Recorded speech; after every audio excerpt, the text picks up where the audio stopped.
솔로몬이 파라오의 딸과 혼인하다. 솔로몬은 이집트 임금 파라오와 혼인 관계를 맺었다. 그는 파라오의 딸을 맞아들여 자기 집과 주님의 집과 예루살렘을 에워싸는 성벽을 다 짓기까지 그 아내를 다윗성에 머무르게 하였다.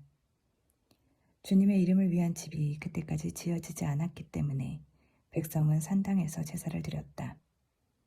솔로몬은 주님을 사랑하여 자기 아버지 다윗의 규정을 따라 살았다.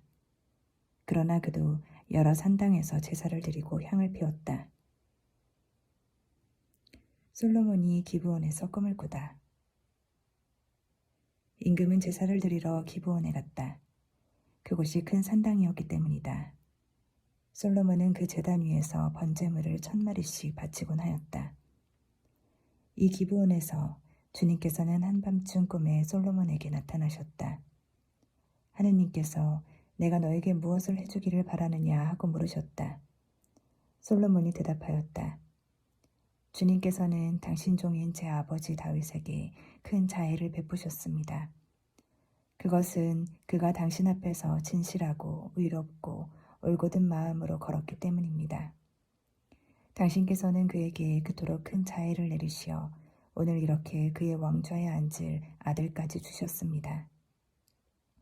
그런데 주 저희 하느님, 당신께서는 당신 종을 제 아버지 다윗을 이어 임금으로 세우셨습니다만 저는 어린아이에 지나지 않아서 백성을 이끄는 법을 알지 못합니다.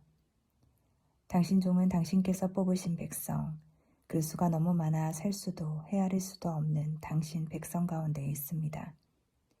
그러니 당신 종에게 듣는 마음을 주시어 당신 백성을 통치하고 선과 악을 분별할 수 있게 해주십시오. 어느 누가 이렇게 큰 당신 백성을 통치할 수 있겠습니까? 솔로몬이 이렇게 청한 것이 주님 보시기에 좋았다. 그래서 하느님께서는 그에게 이렇게 말씀하셨다. 네가 그것을 청하였으니 곧 자신을 위해 장수를 청하지도 않고 자신을 위해 부를 청하지도 않고 네 원수들의 목숨을 청하지도 않고 그 대신 이처럼 옳은 것을 가려내는 분별력을 청하였으니 자, 내가 네 말대로 해주겠다. 이제 너에게 지혜롭고 분별하는 마음을 준다. 너 같은 사람은 네 앞에도 없었고 너 같은 사람은 네 뒤에도 다시 나오지 않을 것이다. 또한 나는 네가 청하지 않은 것, 곧 부와 명예도 너에게 준다. 네 일생 동안 임금들 가운데 너 같은 사람이 없을 것이다. 네가 만일 네 아버지 다윗이 걸었듯이 내 길을 걸으며 내 규정과 내 계명을 지키면 네 수명도 늘려주겠다. 솔로몬이 깨어보니 꿈이었다. 그는 예루살렘으로 가 주님의 계약궤 앞에 서서 번제물과 친교제물을 바치고 모든 신하에게 잔치를 베풀었다. 솔로몬의 판결. 하루는 창녀 둘이 임금에게 나아가 그 앞에 섰다. 한 여자가 말하였다. 저의 임금님, 저와 이 여자는 한 집에 살고 있습니다. 제가 아이를 낳을 때에 이 여자도 집에 있었습니다. 그리고 제가 아이를 낳은 지 사흘째 되던 날, 이 여자도 아이를 낳았습니다. 집에는 저희 둘 말고는 아무도 없었습니다. 집안에는 저희 둘뿐이었습니다. 그런데 밤에 이 여자가 아들을 깔고 자는 바람에 그 아들이 죽었습니다. 그러자 이 여자는 그 밤중에 일어나 당신 여종이 잠자는 사이에 곁에 있던 제 아들을 데려다 자기 품에 뉘어놓고 죽은 자기 아들을 제 품에 뉘어놓았습니다. 제가 아침에 일어나 제 아들에게 젖을 먹이려다 보니 죽어 있는 것이었습니다.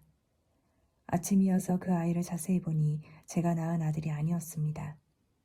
그러자 다른 여자가 천만에 산 아이는 내 아들이고 죽은 아이가 너희 아들이야 하고 우겼다.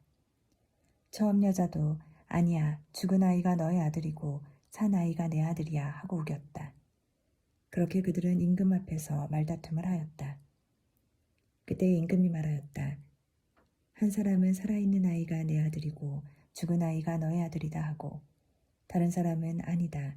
죽은 아이가 너의 아들이고 산 아이가 내 아들이다 하는구나. 그러면서 임금은 칼을 가져오너라 하고 말하였다. 시종들이 임금 앞에 칼을 내오자 임금이 다시 말하였다. 그 사나이를 둘로 나누어 반쪽은 이 여자에게 또 반쪽은 저 여자에게 주어라. 그러자 산 아이의 어머니는 제 아들에 대한 모성애가 솟구쳐 올라 임금에게 아뢰었다. 저희 임금님, 산아기를 저 여자에게 주시고 제발 그 아기를 죽이지 마십시오. 그러나 다른 여자는 어차피 내 아이도 너희 아이도 안 된다. 자 나누시오 하고 말하였다. 그때 임금이 이렇게 분부하였다. 산아기를 죽이지 말고 처음 여자에게 내주어라. 저 여자가 그 아기의 어머니다. 임금이 이러한 판결을 내렸다는 소식을 온 이스라엘이 들었다. 그리고 임금에게 하느님의 지혜가 있어 공정한 판결을 내린다는 것을 알고는 임금을 두려워하였다.